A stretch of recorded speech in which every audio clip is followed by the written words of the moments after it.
વાત કરીએ આગામી 48 કલાક જોવા મળશે મુશળધાર વરસાદ।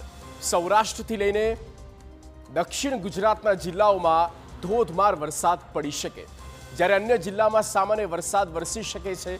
હવામાન વિભાગની આગાહી છે કે હાલ ગુજરાતમાં 2 વરસાદી સિસ્ટમ સક્રિય છે અને જેના કારણે ચોમાસા પહેલા જ જામી ગયો છે વરસાદી માહોલ।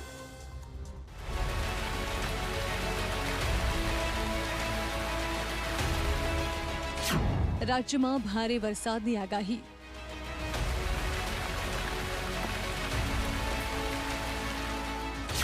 दक्षिण गुजरात में पड़ी शके छे धोधमार।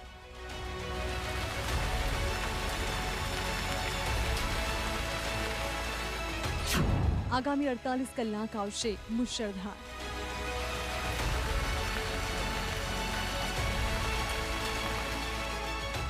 राज्य में ચોમાસાના આગમનની હવે ઘડીઓ ગણાઈ રહી છે, ત્યારે દક્ષિણ ગુજરાતમાં ધોધમાર વરસાદની શરૂઆત થઈ ગઈ છે। છેલ્લા 24 કલાકમાં દક્ષિણ ગુજરાતના અનેક જિલ્લાઓમાં સારો એવો વરસાદ વરસ્યો છે અને હજુ પણ આગામી 48 કલાક સુધી દક્ષિણ ગુજરાતના તમામ જિલ્લાઓમાં ભારે વરસાદની જ આગાહી છે। દક્ષિણ ગુજરાતમાં આગામી 2 દિવસ સુધી વરસાદી માહોલ જોવા મળશે। હાલ ગુજરાતથી ચોમાસું બહુ દૂર નથી, ત્યારે ચોમાસાની પધરામણી થાય તે પહેલા જ દક્ષિણ ગુજરાતના જિલ્લાઓમાં વરસાદની જમાવટ જોવા મળી રહી છે। हाल राज्यमांथी ट्रफ रेखा पसार थई रही है, जेना कारणे वरसादी माहौल जोवा मळशे। गाजवीज अने भारे पवन साथे वरसाद खाबकी शके छे। सौराष्ट्र अने कच्छमां पण सामान्य वरसाद रहेशे। मध्य अरब सागर का कुछ हिस्सों में आगे बढ़े हुए हैं। इसके साथ महाराष्ट्र, तेलंगाना, कर्नाटक के बाकी हिस्सों में भी बढ़े हुए हैं। छत्तीसगढ़ से कुछ और हिस्सों में बढ़े हुए हैं। ચોમાસું ધીરે ધીરે આગળ વધી રહ્યું છે। 48 કલાકમાં મહારાષ્ટ્રથી ચોમાસું આગળ વધે તેવી શક્યતાઓ છે।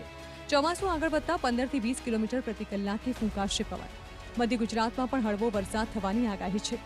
અમદાવાદમાં હળવોથી મધ્યમ વરસાદ ખાબકી શકે છે। અનેક વિસ્તારોમાં ગાજવીજ સાથે ધોધમાર વરસાદ થઈ શકે છે। महाराष्ट्र में वो स्टैगनेंट था, अभी आगे बढ़ा हुआ है। मुंबई तक अगले 48 आवर में आगे बढ़ने की संभावना बताया गया है। अभी देखिए आगे बढ़ने का संभावना है। गुजरात के बारे में अभी तो आईएमडी की तरफ से कुछ नहीं बोला गया है। अंबालाल पटेलनी मोटी आगाही।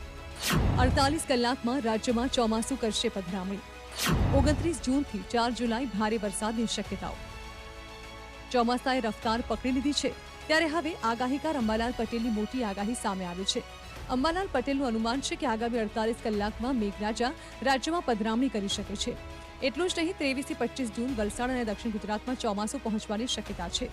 આદ્રા નક્ષત્રમાં વરસાદ આવવાથી ચોમાસું સારું જાય તેવી આગાહી છે। 29 જૂનથી 4 જુલાઈ સુધીમાં રાજ્યમાં ભારે વરસાદની શક્યતા છે। દક્ષિણ ગુજરાત, ડાંગ, આહવા, સુરત, ભરૂચ અને વડોદરામાં વરસાદ જોવા મળશે। દક્ષિણ સૌરાષ્ટ્રમાં પણ ભારેથી અતિભારે વરસાદની આગાહી છે। ઉત્તર ગુજરાતના જિલ્લાઓ મહીસાગર અને પંચમહાલમાં પણ ધોધમાર વરસાદની શક્યતા છે। आगामी 48 कलाक में ચોમાસું હવે ધીરે ધીરે આગળ વધશે અને તારીખ 23 થી 25 માં અહમદના વલસાડના ભાગો અને દક્ષિણ ગુજરાતના ભાગોમાં ચોમાસું પહોંચવાની શક્યતા રહેશે। ધીરે ધીરે ચોમાસું આગળ વધશે। તારીખ 26, 27, 28 માં મુંબઈ, મહારાષ્ટ્રમાં વરસાદ થવાની શક્યતા રહેશે અને હવે આ વખતે ચોમાસું કંઈ મોડું બહુ પડ્યું ગણાઈ શકાય નહીં, કારણ કે આદ્રામાં વરસાદ આવે તો એ ત્યાં સુધી વાવેતરો સારા થાય। અગાઉના વૃક્ષ નક્ષત્રમાં વાવેતરો બરાબર થતા નથી। ત્યારબાદ 29 જૂનથી 4 જુલાઈ સુધીમાં રાજ્યના ઘણા ભાગોમાં ભારેથી અતિભારે વરસાદ થવાની શક્યતા રહેશે।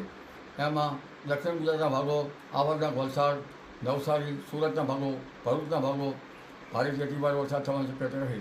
વડોદરાના કેટલાક ભાગોમાં પણ ભારેથી અતિભારે વરસાદ થવાની શક્યતા રહે। આ ઉપરાંત દક્ષિણ સૌરાષ્ટ્રના કેટલાક ભાગોમાં પણ ભારે વરસાદ થવાની શક્યતા રહે। મહીસાગરના કેટલાક ભાગોમાં ભારે વરસાદ થવાની શક્યતા રહે। ઉત્તર ગુજરાતના કેટલાક ભાગમાં વરસાદ થવાની શક્યતા રહે। આમ અત્યાર સુધી ભલે ચોમાસાએ રાહ જોવડાવી હોય, પરંતુ હવે મેઘરાજા મુશળધાર રીતે રાજ્ય પર તૂટી પડવા માટે તૈયાર છે। Bureau report, TV9।